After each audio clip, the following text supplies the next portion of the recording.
boa tarde. Uma fatia falou que é carpintário e novo conceito. Composição: eu, a Amanda, a Daniela, a Érica, a Jéssica, o Maílson, o Pedro, a Poliana, a Família e o Pedro. O autor é o José Eduardo de Oliveira Lima e a revista é a Dental Press Ortofacial. E o doutor Eduardo, ele trabalha hoje como odontopediatra, ele tem mestrado e doutorado em diagnóstico oral. E ele atua como em prevenção e cárie dentária. E foi publicado o artigo em 2007. Bom, meu nome é Érica, vou falar um pouco sobre a introdução. Antes de começar a introdução, eu vou relembrar alguns conceitos. O primeiro dele é sobre cárie dentária. A etimologia da palavra cárie significa material todo. Dois conceitos que nós pegamos diz que cárie é uma doença transmissível e infecciosa que acontece quando há associação entre micro-organismos, dente suscetível e dieta inadequada. A segunda, cárie é uma doença infecciosa oportunista de caráter multifatorial, fortemente influenciada pelos carboidratos da dieta e pela ação dos componentes salivares. Nesses dois conceitos, eles tratam cárie como uma doença. Então, o que significa a palavra doença? É um conjunto de sinais e sintomas específicos que afetam o serviço alterando seu estado normal de saúde e é caracterizado pela ausência de saúde, um estado que, ao atingir o indivíduo, provoca o distúrbio das funções de níveis físicos, mentais e espirituais. O autor ele vem questionando exatamente esses conceitos, a maneira como a cárie dentária é conceituada e seus fatores etiológicos, pois tem gerado certas divergências na elaboração de estratégias preventivas entre epidemiologistas e profissionais da saúde. O principal questionamento do autor é quanto cárie ser tratado como uma doença transmissível e infecciosa. Objetivo. O professor José Eduardo, ao desenvolver esse artigo, o objetivo dele foi trazer uma contribuição baseada na vivência acadêmica, de pesquisas e na revisão da literatura. Ao longo de 35 anos de trabalho, desde que ele tem dado aula lá em Bauru, ele vem desenvolvendo essa pesquisa para poder chegar nesse artigo. Porque esse artigo, vocês vão ver ao longo do que a gente foi desenvolvendo, ele traz umas controvérsias do que a gente aprendeu até hoje sobre cárie, tanto na etiologia quanto na forma da própria doença aparecer.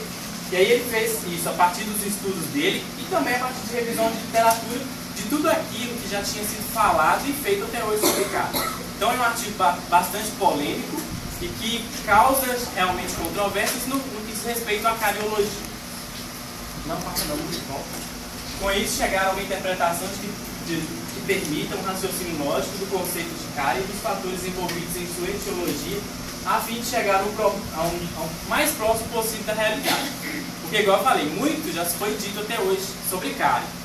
Como que ela se forma, como que é mesmo a etiologia dela, como que o aparecimento da cárie, se é tal e tal idade, tal como que o micro-organismo influencia naquilo ali dentro do sítio onde ele vai atuar.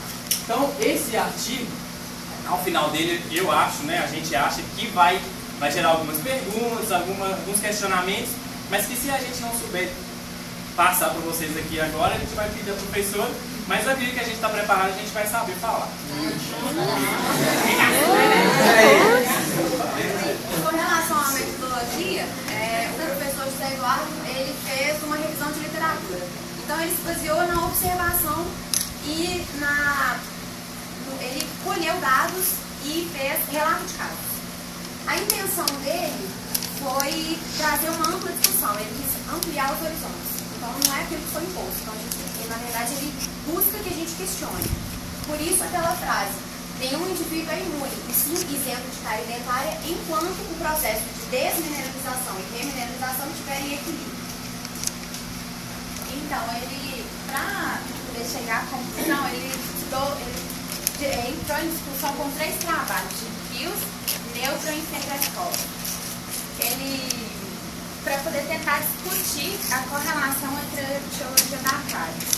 O de Kills, ele falava que falando que para a ocorrência da cárie, teria que ter dente suscetível, micro-organismo e dieta, que a interação dos três é inevitável.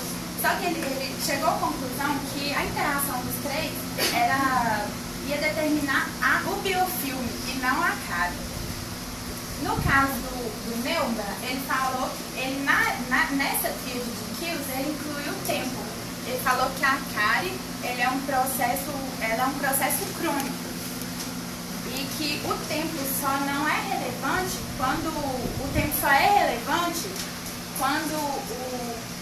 o indivíduo já tem o biofilme e tem uma dieta cariogênica. Caso contrário, se o indivíduo ele fizer uma remoção periódica de placa, saliva, exercer seu tampão, seu processo de remineralizar e manter o equilíbrio desse rei, o tempo para ocorrer a lesão é indeterminado. O Figescalzi, ele falou que se não tem a placa, não tem um acúmulo, o biofilme, a pessoa ela não vai ter a cárie. E aí ele concluiu que o processo carioso é a dinâmica do Desiré, que é resultante do metabolismo microbiano, que pode causar desmineralização, possivelmente ocorrendo a captação. No caso, é a lesão de cárie. A maneira de se conceituar a cárie, os fatores. Eu sou o Pedro, desculpa, eu esqueci meu nome. Para variar. Então é o seguinte: a maneira de se conceituar a cárie e os fatores etiológicos são preponderantes para estabelecer estratégia, né, mais objetiva de prevenção e tratamento.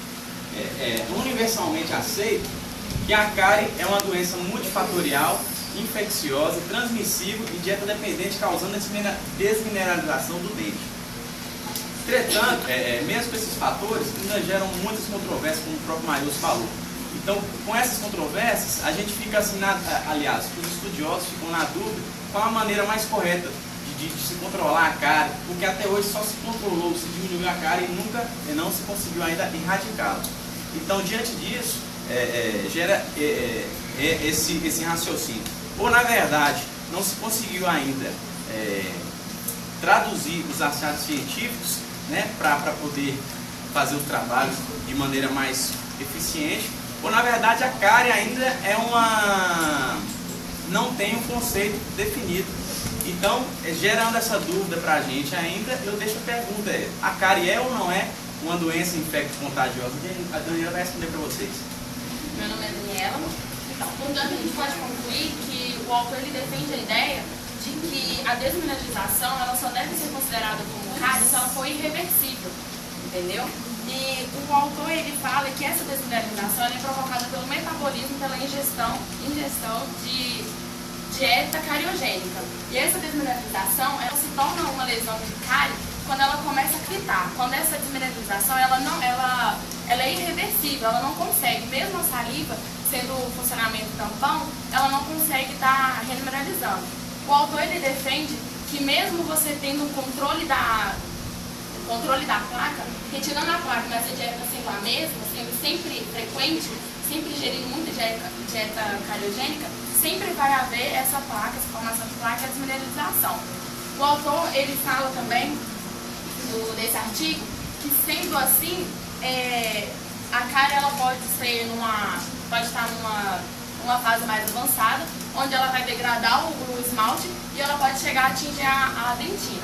Aí a cárie de dentina ela é provocada pela enzima chamada metaloproteinase, que ela degrada a matriz da proteína e o colágeno, qualquer tipo de colágeno presente na dentina, e essa ação ela chama telopeptidase, que retira os peptídeos da fibra colágeno, causando a destruição da matriz.